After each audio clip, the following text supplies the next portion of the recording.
lumi,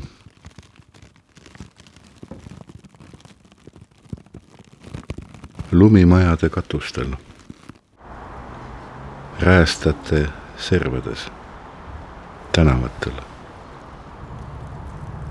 Lumi on selle maali üks peategelasi. Kunstnik on maalinud lund paksult. Ühtlase kihina katab see kogu linnaväljaku, nagu ei töötakski siin linnas ühtegi kojameest. Jah, linn.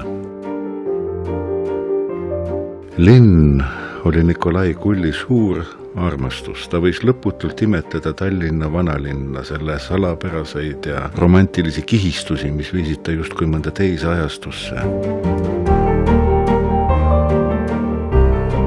Kirikutornid, käigud, korstnad, viilkatused. See pole pelgalt Tallinn, mida Kull maalib. Meelega ei pane ta siia lõuendile liiga palju värve, ainult mõned toonid, sellest piisab, sest teda huvitab linna atmosfäär.